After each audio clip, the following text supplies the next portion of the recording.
On va prier le Seigneur pour recommencer.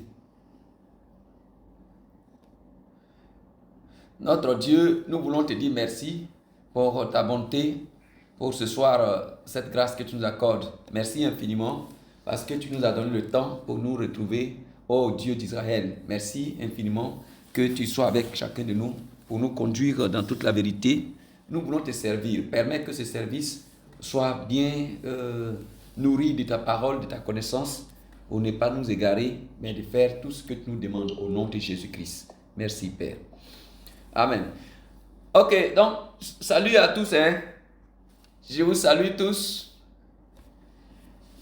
Que la paix du Seigneur soit avec vous. Voilà. Donc, on va commencer comme je l'ai dit. Je disais que on a fait cette plateforme pour renforcer d'abord nos capacités spirituelles, pour augmenter notre savoir-faire en tant que des pasteurs. Sachez que vous avez libéré votre vie pour servir le Seigneur. Et dans ce contexte, sachez que il y a beaucoup à faire. Il y a beaucoup à faire.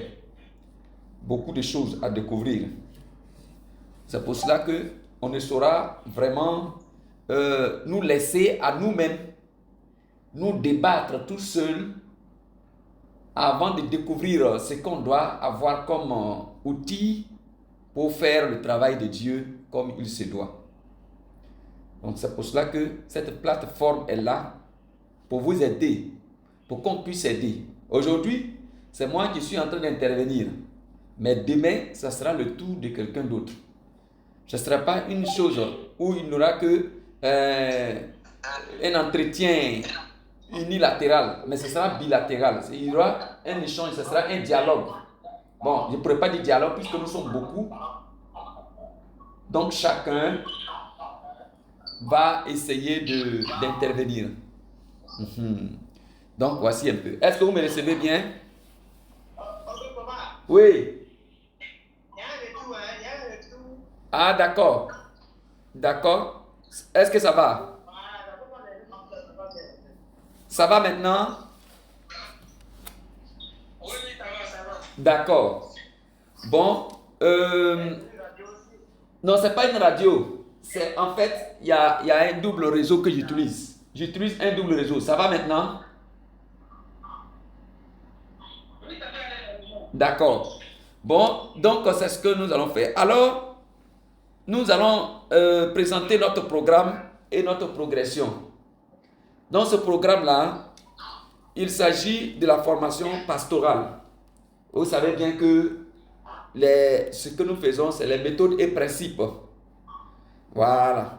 Nous ne sommes pas d'abord sur le côté doctrinal, parce que le côté doctrinal, on laisse le soin ce côté-là aux autres serviteurs de travailler avec vous. Il y a l'apôtre qui est là, il y a le missionnaire parfait qui est là, il y a même encore d'autres personnes qui sont là. C'est pas que je ne peux pas faire le côté doctrinal, je peux récupérer et puis vous retransmettre. Mais sur les méthodes et principes, il y a beaucoup de choses à découvrir. Bon, donc je me suis spécialisé dedans pour que vous soyez équilibrés. Vous aurez donc la manière et en même temps la matière. À l'école, on parle de connaissances pédagogiques et de connaissances académiques. L'académie, ça va permettre de connaître d'avoir un savoir, tout simplement, un savoir.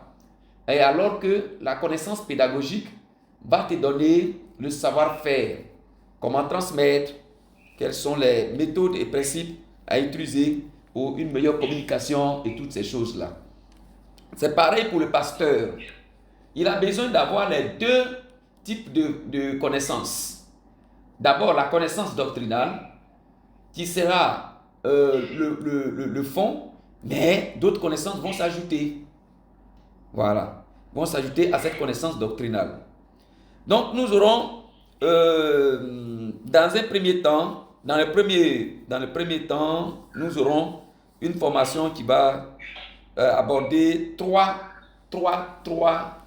grands titres.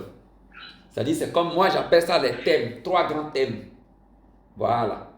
Ces 3 thèmes-là vont donner une compétence dans votre méthode et principe. Voilà, dans votre méthode et principe.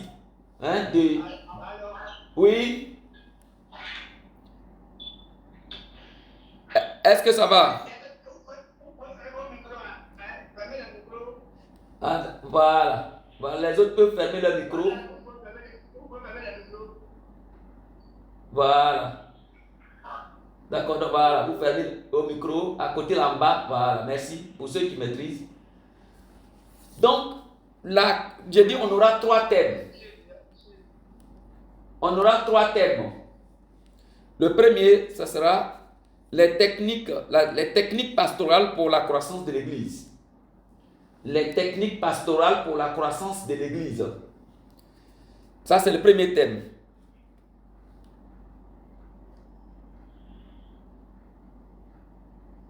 Nous aurons, bon, pas en ordre de première, c'est-à-dire on décide comme ça et puis après on va les attaquer. Nous aurons la tâche du pasteur qui consiste à se garder. Donc, la tâche, c'est comme si c'est une sorte de disposition qu'il prend pour travailler sur lui-même. Parce que c'est un serviteur, il doit être bien garni, il doit prendre des dispositions en tant que serviteur pour pouvoir accomplir le travail qui va lui être demandé. Alors que le premier thème, il y a un certain nombre de choses qu'il doit mettre en place pour amorcer la croissance de l'Église. Même s'il n'y a pas tous les ministères complets dans l'Église, et que par la grâce de Dieu, il y a un seul ministère, même si c'est le seul ministère pastoral qui est le plus actif, et que les autres ne sont pas aussi efficaces, alors ces techniques-là que nous allons donner vont permettre quand même non seulement de nourrir les brebis, mais aussi d'engager la croissance de cette église-là. Voilà. Donc, ça va nous permettre, en tant que pasteur, de contribuer à la croissance de l'église. Donc, ce sont des techniques qui vont nous aider. Troisième thème, ça sera nous on appelle ça le véritable travail du pasteur. Le véritable travail, ça veut dire que ce travail-là, si ce n'est pas fait, on considère que le pasteur aura du mal à remplir son devoir, sinon à accomplir son devoir. Son rendement sera très faible. Son rendement sera très faible.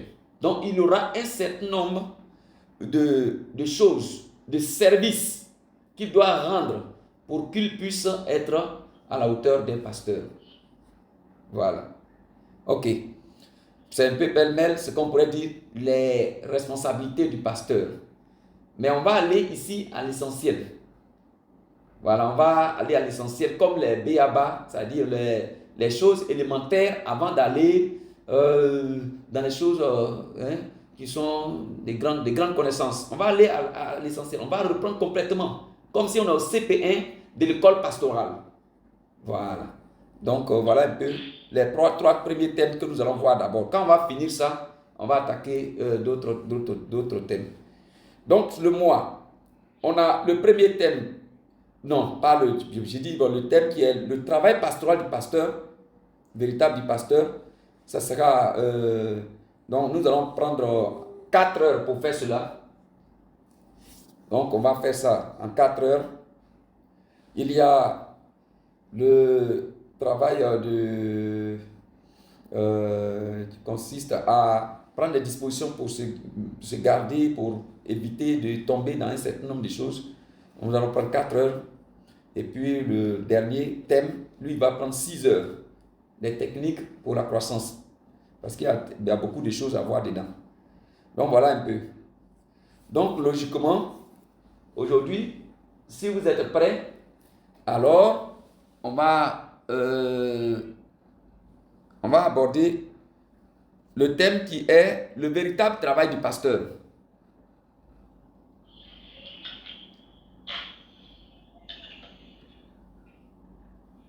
Vous mettez donc, voilà le véritable travail du pasteur. Et vous mettez 2 points, le PVC. PVC. C'est pour qu'on puisse se comprendre. Je pense bien que ce sera un peu plus facile. Le PVC. Le PVC. Ça va?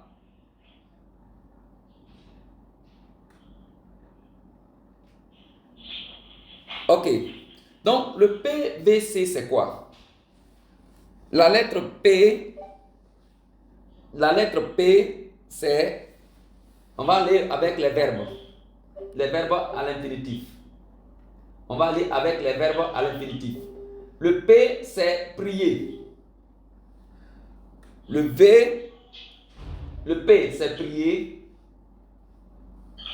Le V, c'est visiter. Le V, c'est visiter. Le C, c'est conseiller. Conseiller. Et le I, c'est influencer ou interagir. Influencer ou interagir. Bon, d'accord. Est-ce que vous y êtes? Ça va, vous avez pris note?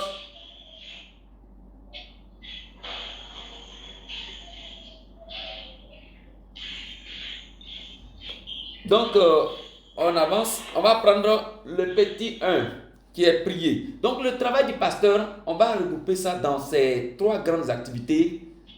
3 grandes activités. Voilà. Voici 3 grandes activités qui vont permettre d'équilibrer le travail du pasteur. Sachez que si l'un de ces verbes-là ne se trouve pas dans la vie d'un pasteur, c'est qu'il y a un problème sérieux. Il ne pourra pas être un véritable pasteur. Voilà, il ne pourra pas être un véritable pasteur.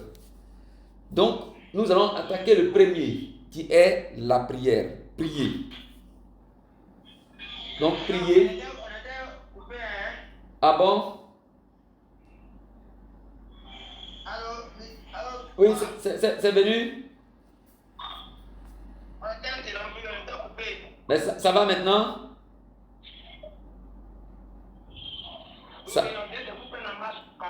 D'accord. Je disais que le travail du pasteur, voilà, prier, visiter, conseiller et influencer. Il a dit PVCI. Donc, prier, visiter, conseiller et influencer. Influencer, ça veut dire interagir, c'est la même chose. On va voir. Donc, en introduction, vous dites que ce sont les 3 grandes activités du pasteur. Est-ce que ça va?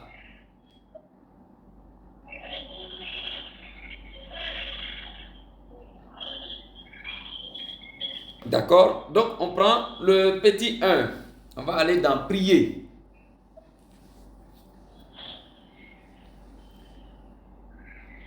Est-ce que vous me recevez bien?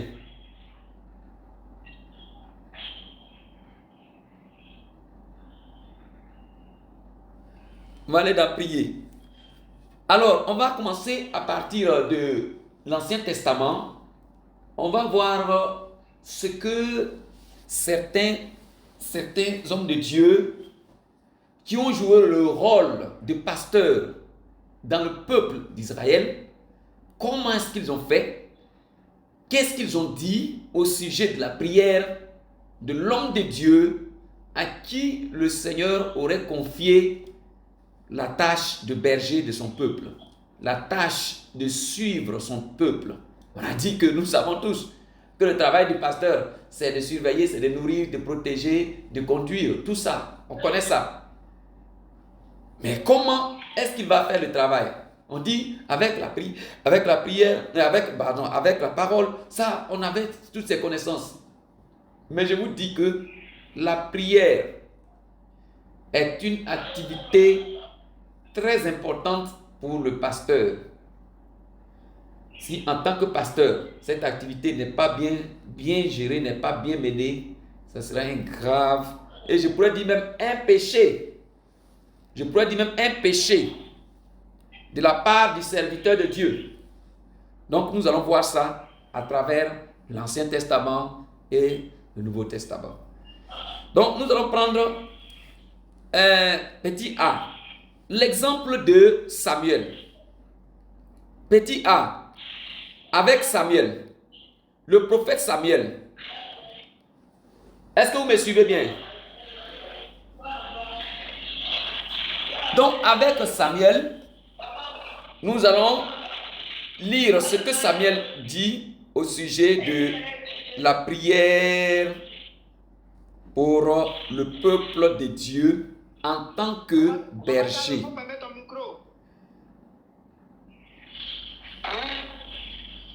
Pasteur Tagro, il faut toucher, il y a un petit point où il y a un micro là, comme sur les zooms là. Il faut toucher, ça va se fermer. Voilà, merci, c'est fait. Donc ici, nous allons prendre le premier exemple de serviteur qui a joué le rôle de berger. Le rôle de berger, alors que le peuple n'avait pas encore de roi. Samuel va jouer un rôle important pour le peuple. Et mais nous allons entendre ce qu'il va dire. 1 Samuel chapitre 12, le verset 22 au verset 24. Mais on peut lire le verset 23, mais on va lire à partir du verset 22. 1 Samuel chapitre 12, à partir du verset 22. On lit?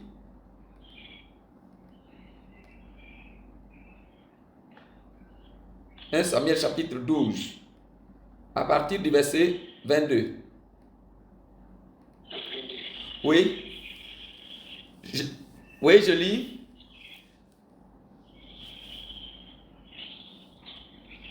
1 Samuel chapitre 12, à partir du verset 22. L'Éternel n'abandonnera pas son peuple à cause de son grand nom, car l'Éternel a résolu de faire de vous son peuple. » Verset 23. C'est la partie qui nous intéresse, le verset. « Loin de moi aussi de pécher contre l'Éternel, de cesser de prier pour vous.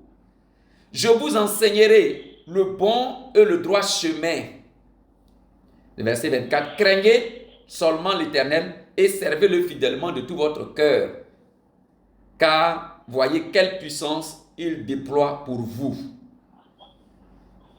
On va lire ça dans une autre version. Parole de vie. Je reprends le verset 22. Il dit, le Seigneur lui-même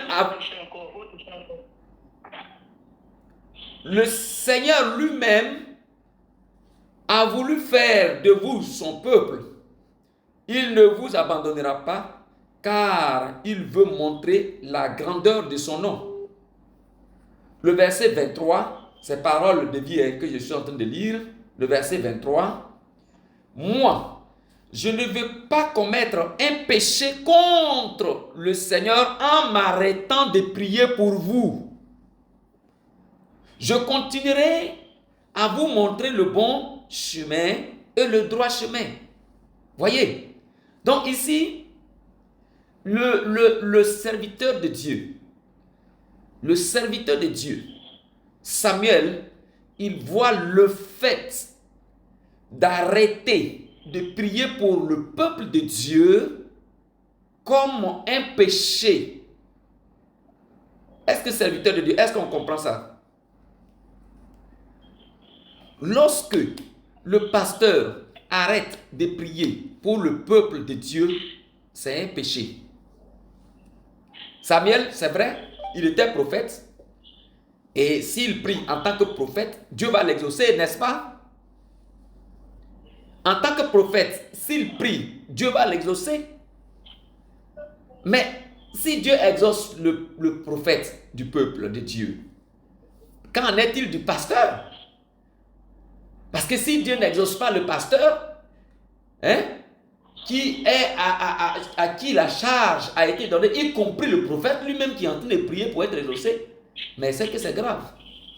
Donc si Dieu doit écouter quelqu'un en premier lieu, mais c'est le pasteur. C'est le pasteur. Allô? Oui? Allô, papa? Oui?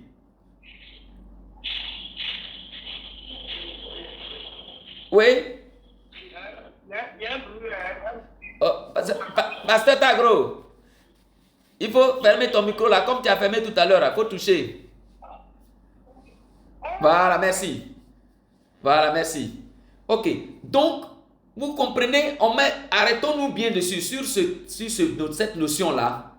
Samuel, je dis bien le prophète Samuel voit dans sa vie comme un péché le fait d'arrêter de prier pour le peuple. Je reprends, il dit 1 Samuel chapitre 12, le verset 23. Moi, je ne veux pas commettre un péché contre le Seigneur en m'arrêtant de prier pour vous. Je continuerai à vous montrer le bon chemin et le droit chemin. Donc, chers pasteurs, on a ce devoir-là. C'est un impératif pour nous. Ça fait partie de nos responsabilités en tant que pasteur de prier pour le peuple de Dieu, pour les enfants de Dieu. C'est de ça qu'il est question. C'est de ça qu'il est question. Donc, en tant que prophète, il va prier pour les sacrificateurs, il va prier pour les lévites, il va prier pour le peuple, tous ceux qui sont là, les petits comme les grands. Et oui, c'est de ça qu'il est question. Donc, c'est la première notion. C'est la première notion. Est-ce que ça va? Donc, on peut noter quoi? On peut noter que, voilà, en tant que pasteur, on écrit. En tant que pasteur, ne pas prier pour le peuple de Dieu est considéré comme un péché.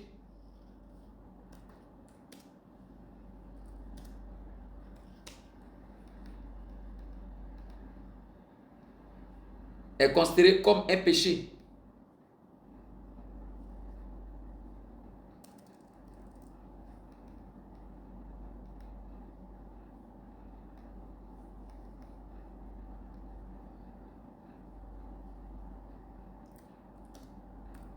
Voilà. Donc, ne pas, en tant que pasteur, ne pas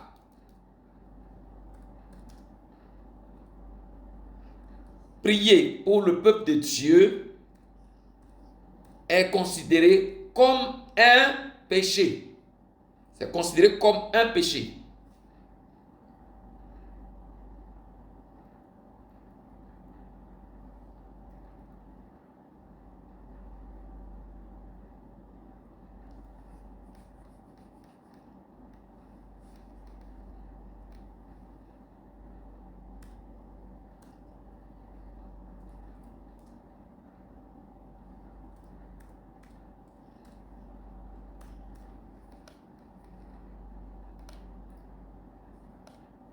Est considéré comme un péché.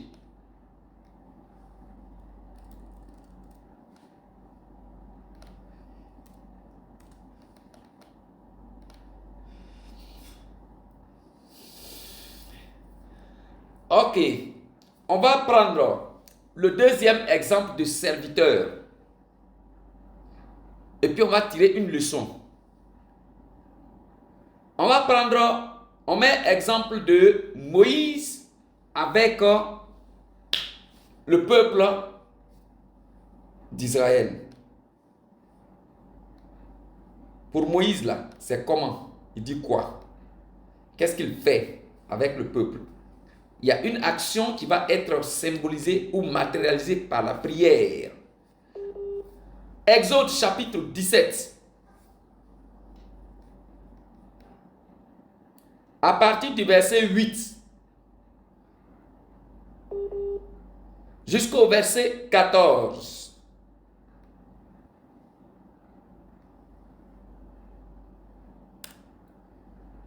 Exode chapitre 17, à partir du verset 8.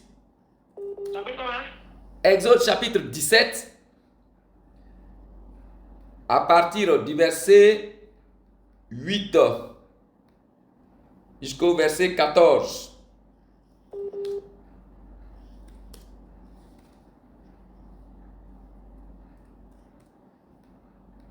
Donc c'est le deuxième exemple de l'Ancien Testament lorsque nous lisons, on lit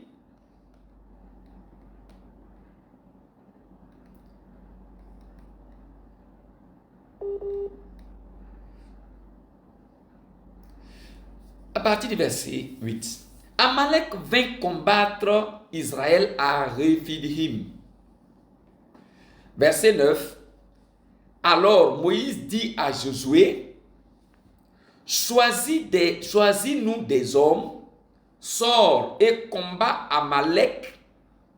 Demain, je me tiendrai sur le sommet de la colline, la verge de Dieu dans ma main.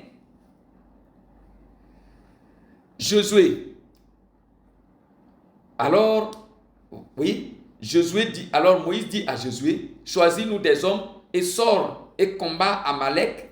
Demain, je me tiendrai sur le sommet de la colline, la verge de Dieu dans ma main. Verset 10.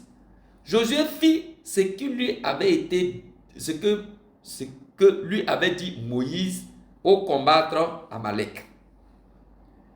Et Moïse, Aaron et Our montèrent au sommet de la montagne. Verset 11. Lorsque Moïse élevait sa main, Israël était le plus fort. Et lorsqu'il baissait sa main, Amalek était le plus faible. Les mains de Moïse étant fatiguées, il prit une pierre qu'il plaçait sous lui et il s'assit dessus. Aaron et Our soutenaient ses mains. Israël était le plus... soutenait ses mains. Je viens. Et il s'assit dessus. Et Aaron et Our soutenaient ses mains. L'un d'un côté et l'autre de l'autre. Et ses mains restaient fermes jusqu'au coucher du soleil.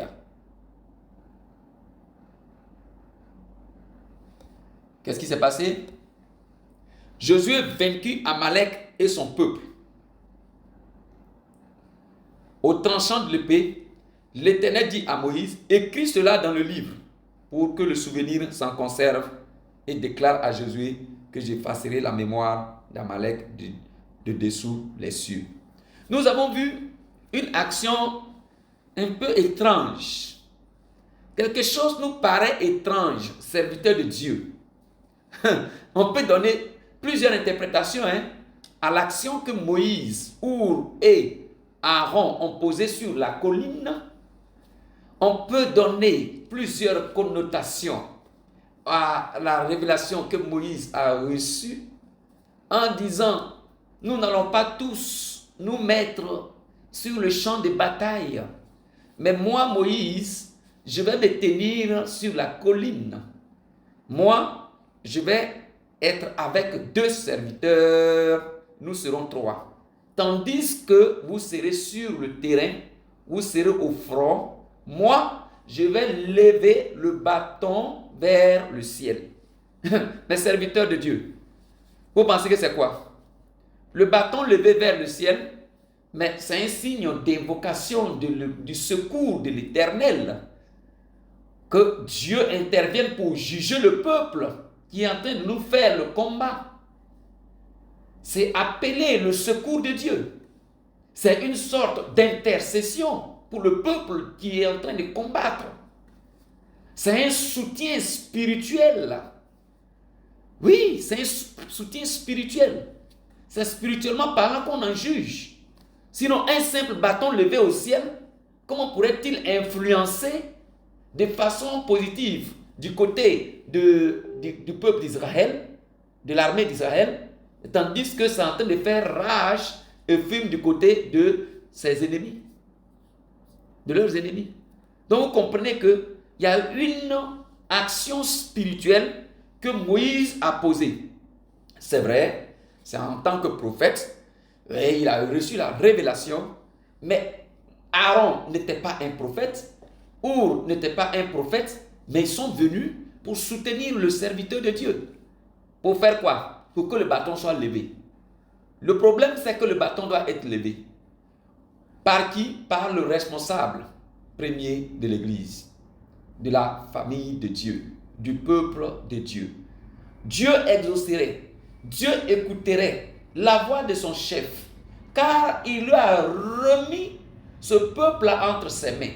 Quand il sera en train d'intercéder, Dieu aura l'oreille attentive à sa prière. C'est une forme de prière. C'est une forme de prière. C'est une forme d'invocation du nom du Seigneur. C'est ça qu'il est question. Sa prière a été exaucée. Israël a été libéré. Israël est sorti vainqueur. Voulons-nous que notre peuple sorte vainqueur des combats spirituels contre les Philistins, contre les Amalécites spirituels, contre Amalek, qui est l'ennemi, Satan, qui est en train de fatiguer le peuple de Dieu, serviteur de Dieu. N'oubliez pas que la nourriture, là, quand il donne la nourriture à la brebis, mais cela n'empêche pas l'ennemi de s'aventurer pour pouvoir la dévorer. Ah, mais ça fait deux réalités différentes. Mais quand on finit de donner la nourriture à la maison, à l'enfant, mais il faut le surveiller. Donc la tâche du père spirituel, du pasteur, ne s'arrête pas à la simple prédication de la parole de Dieu. Mais il faut prendre les dispositions pour que leur sécurité soit garantie. Il faut qu'ils soient défendus. Mais Dieu le fait avec vous. Il le fait avec ses serviteurs. Donc si en tant que pasteur, vous ne priez pas, ça veut dire que le combat que Israël a engagé, sinon Amalek est venu pour faire la guerre à Israël, c'est dire que vous avez abandonné le peuple à ses ennemis. C'est comme si Moïse se retrouverait à la maison, en train de dormir, en train de manger, tandis que les Josué seraient en guerre. Imaginez-vous ce que ça allait donner. On allait tous les tuer là-bas. On allait tous les tuer. Mais quand on a fini de les tuer, mais où on va descendre? C'est dans le peuple d'Israël. C'est dans le territoire, sur le territoire d'Israël qu'ils vont descendre. Ils vont piller tout. Donc si Moïse se trouve là, lui-même aussi il est en danger.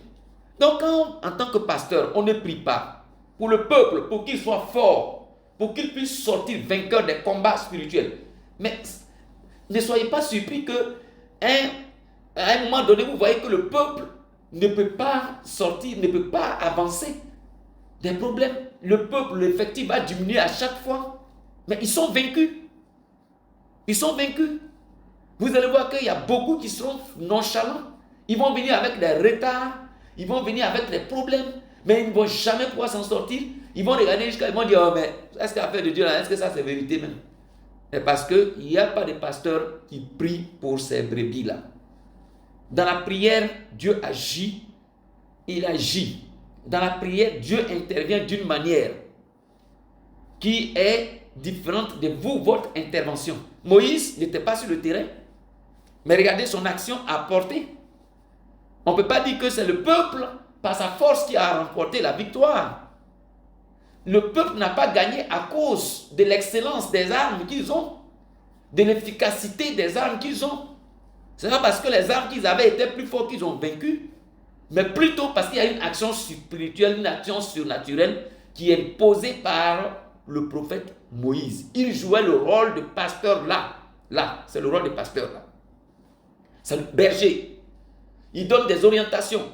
Et il accompagne l'orientation par la prière. Il va se mettre sur la colline. Il ne va pas dormir. Il ne va pas manger. Il va rester sur la colline. Tant que la guerre n'est pas finie, il ne va pas descendre pour venir à la maison. Les bras même sont fatigués. Il ne peut pas laisser. Il est obligé de rester là-bas. Combien de temps ça va passer? Combien de jours de prière? Combien d'heures de prière? Tes mains sont fatiguées, mais tu es obligé de fléchir genoux. Pendant que tout le monde est en train de dormir, tu as sommeil, tu es obligé de couper ton sommeil pour faire la prière. Bien-aimés serviteurs, si ce côté-là n'est pas vu, on sera en train de faire un faux travail. Ça, je vous dis la vérité. Vous aurez les belles doctrines, les beaux enseignements, les belles prédications, les visites là ne finissent pas. Mais tant que vous n'ajoutez pas la première pierre, vous n'ajoutez pas la prière, vos actions seront uniquement que des choses qui sont faibles. Même la prière va être accompagnée par la parole va être accompagnée par la prière. On va voir. Il y a beaucoup d'exemples encore qui sont devant. Est-ce que c'est clair? Donc, on voit avec Moïse, cette action qui doit nous instruire pour dire que, en tant que pasteur, je suis le gardien, je suis le responsable sur le plan spirituel. Je ne dis pas que je suis le Saint-Esprit, je ne dis pas que je suis Jésus, mais Jésus m'a donné, le Saint-Esprit m'a choisi pour que je sois le gardien. Donc, je dois faire ce travail de prieur. Un pasteur, c'est un prieur. Un pasteur, c'est un prieur. Il prie dans le secret. C'est un homme spirituel. C'est un homme qui est armé d'une puissance par la prière. Je vous dis la vérité. Sinon, vous ne serez pas efficace. Vous ne serez pas efficace. Donc, c'est un peu ce qu'on voit avec ces deux exemples. On poursuit toujours. On va voir maintenant l'exemple de Jésus. Vous connaissez, vous savez que Jésus est le grand berger. Il est le grand pasteur.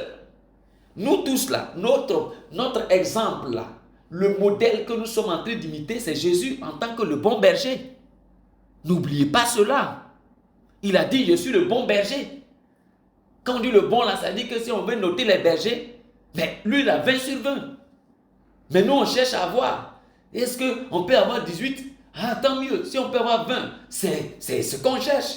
Mais si le maître a fait, c'est parce qu'on peut avoir les 20 sur 20. À l'école, là, quand on dit on est noté à 20 sur 20, là, on est noté sur 20, ça veut dire que l'élève peut avoir jusqu'à 20. Peut-être que c'est en français, on ne peut pas avoir 20 sur 20. Mais sinon, en mathématiques, on peut avoir 20 sur 20. Hein. On peut avoir 20 sur 20 en mathématiques. Même à l'examen, genou, bac D, tu peux avoir 20 sur 20. C'est possible. Tu peux avoir 19 sur 20. Moi, mes élèves que j'ai pas, il y en a plein. Ils ont eu 18, plein 17, 18, plein 18. Peut-être qu'ils n'ont pas encore eu 19, mais 18 seulement, ils ont ramassé plein. 16 là, 15, 16 là, on n'en parle même pas. Mais si toi, tu es un pasteur, tu as eu 15 sur 20. Hein? Ton maître a eu 20 sur 20. Toi, tu as eu 16, tu as eu 17, tu as eu 18. Mais il va dire, excellent, bon et fidèle serviteur, entre dans la joie de ton maître.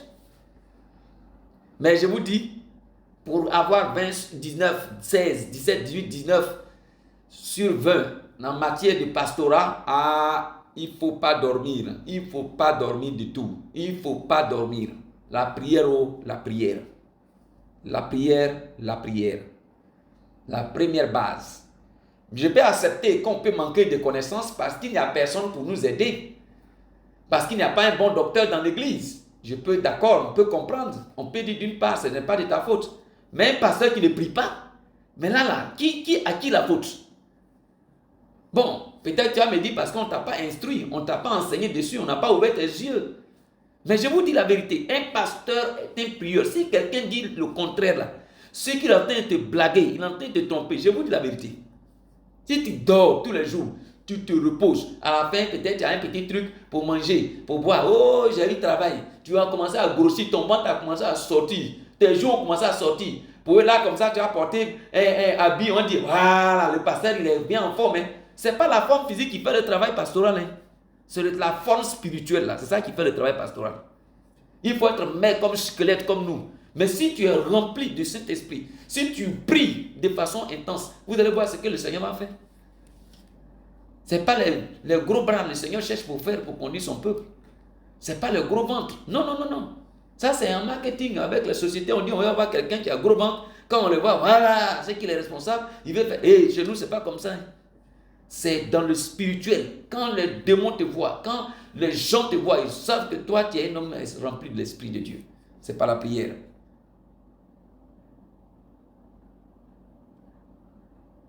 Ce n'est pas la prière. Donc, la prière est importante. Nous allons voir l'exemple avec le Seigneur Jésus-Christ, qui est le bon berger, le vrai berger, l'idéal des bergers, la manière de mener le pastoral. Le Seigneur nous a donné l'exemple. Donc, on va voir comment lui fait. Priait-il ou bien lui, là, il ne priait pas. Ce monsieur-là, quand il est venu là sur la terre, il priait ou bien il ne priait pas. Vous voyez? Donc, c'est sur lui qu'on va s'arrêter aujourd'hui. On va donc voir... simplement peut-être 3 versets rapidement et puis on va s'arrêter là. On va s'arrêter sur sa grande prière pastorale avant de partir. Peut-être que la prochaine fois, c'est sur ça qu'on va continuer. Donc, on va lire rapidement. On va dire, on a vu l'exemple de Moïse, on a vu l'exemple des choses. Donc, petit C, Jésus. Matthieu chapitre 14, verset 23. Matthieu chapitre 14, le verset 23. Matthieu 14, le verset 23. Est-ce que vous me recevez? Matthieu 14, le verset 23. Matthieu 14, verset 23. Matthieu 14, le verset 23.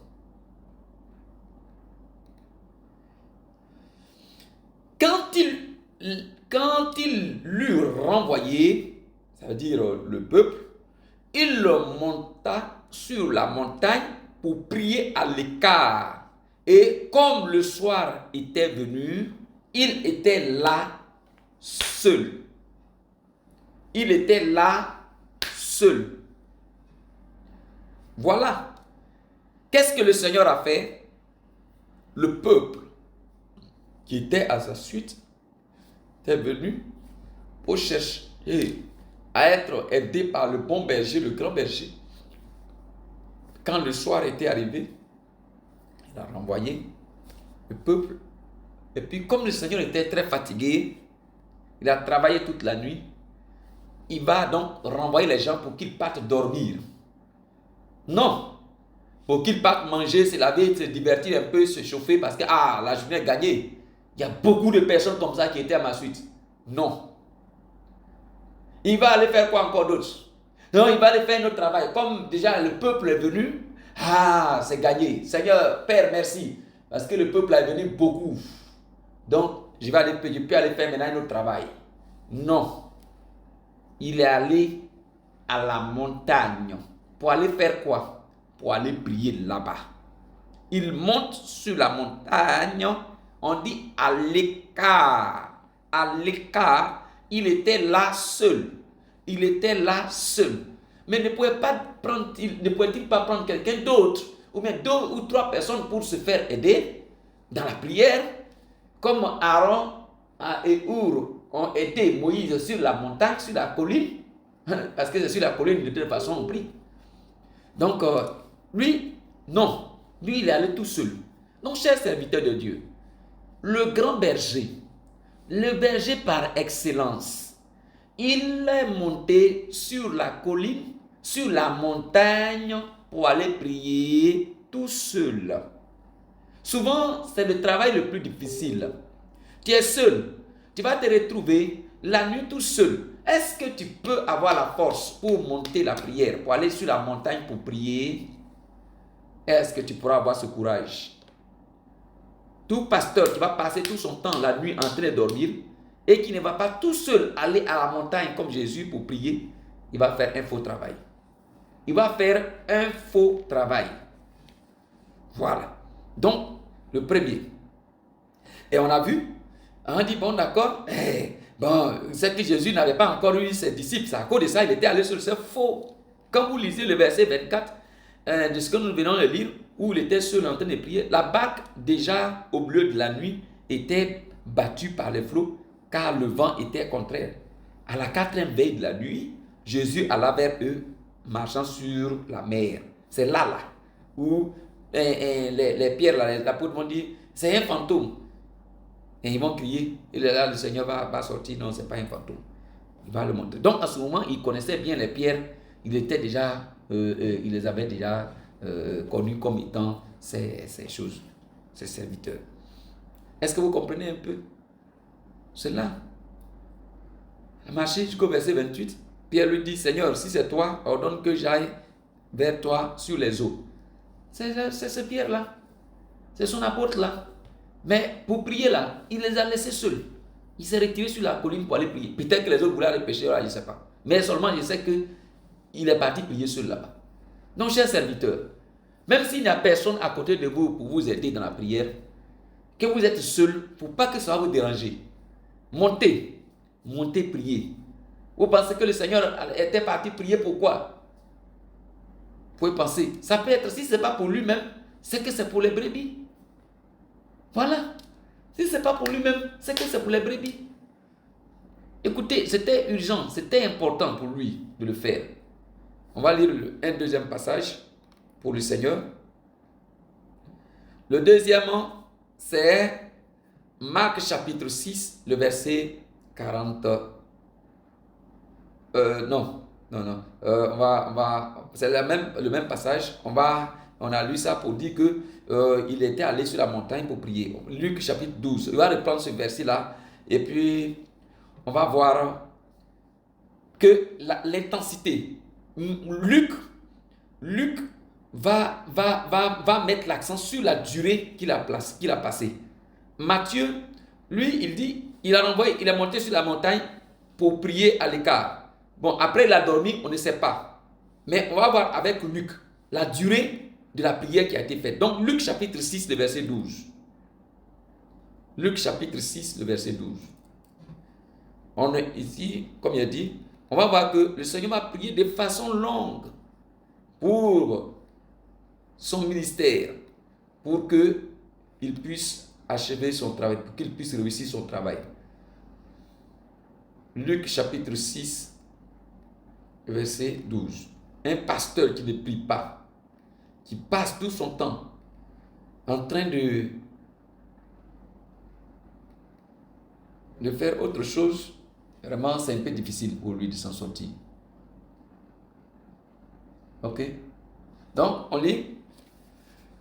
C'est le dernier passage. En ce temps-là, Jésus se rendit sur la montagne pour prier et il passa toute la nuit à prier Dieu.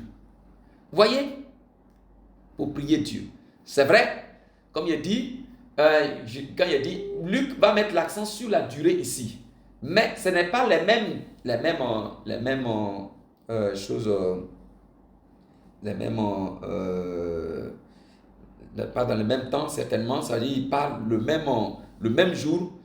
Voilà, où celui dont Matthieu parlait, c'est différent de la situation que Luc est en train de parler. Mais, je dis bien, Luc va mettre l'accent sur la durée de la prière en question.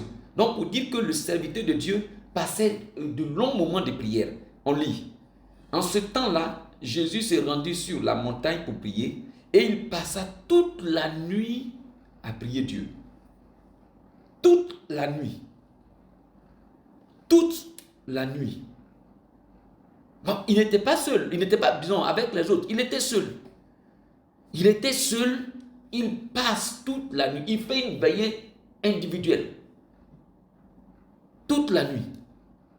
Le verset 13. Quand le jour parut, il appela ses disciples et il en choisit 12 auxquels il donna le nom d'apôtres.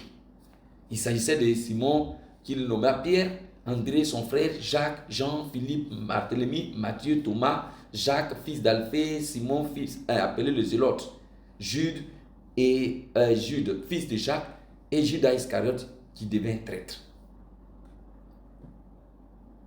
Il descendit avec eux et s'arrêta sur un plateau où se trouvait une foule de ses disciples.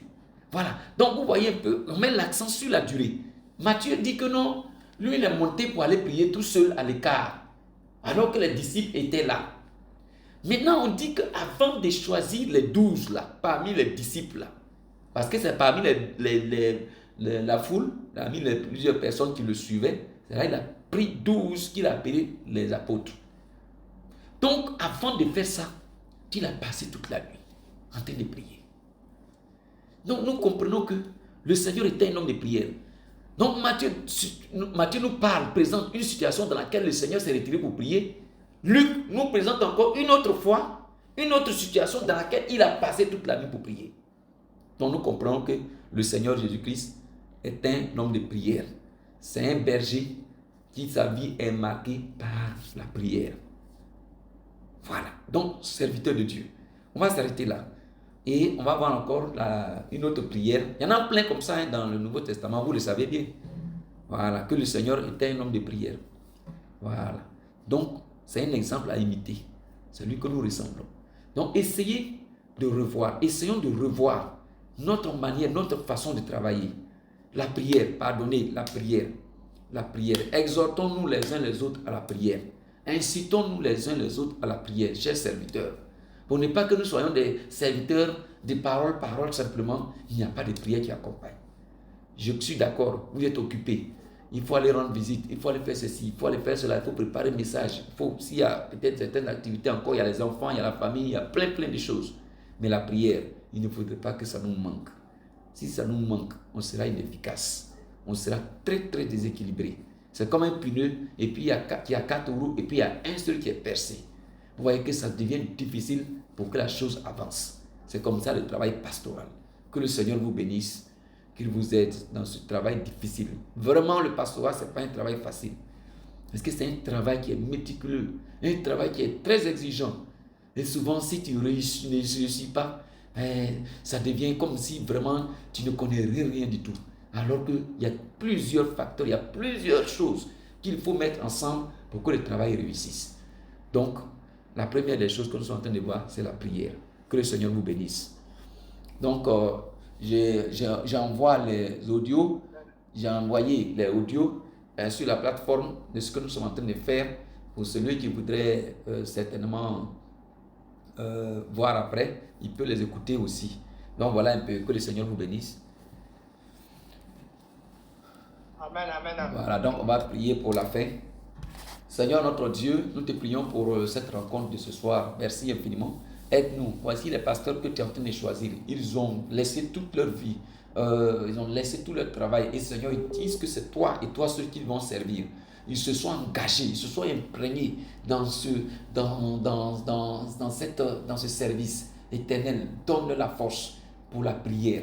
Là où ce n'était pas dans leur habitude, je te prie de les aider afin que ce soit des pasteurs de prière, des hommes qui sont entraînés à la prière, des hommes qui réussissent à prier pendant des heures et des heures, passant des nuits pour soutenir ce peuple, se soutenir eux-mêmes, soutenir les autres pasteurs pour que, oh Dieu, cette église puisse aller de l'avant. Oh mon Dieu, toute région dans laquelle ces pasteurs se trouvent, qu'à travers leur prière, que les serviteurs soient nés et que cette église avance sous leurs mains au nom de Jésus. Seigneur, donne la force là où le diable voudrait éteindre la force de la prière et qu'il soit vaincu. Seigneur notre Dieu, accorde-leur, oh notre Dieu, de ne point être lourd, de ne point être alourdi par la nourriture, de ne point être alourdi par les fêtes, de ne point être alourdi par la séduction de ce monde, mais donne la capacité d'avancer au nom de Jésus. Seigneur mon Père, je sais que tu agis toujours. Père éternel, conduis tes serviteurs, ne les laisse pas, inspire-les. Ce que j'ai dit, Seigneur, s'il y a eu des choses qui manquent, que ton Esprit Saint les instruit encore, ouvre leur esprit afin qu'ils comprennent davantage l'importance de la prière pour leur ministère. Au nom de Jésus-Christ, notre Père, nous t'avons prié. Amen.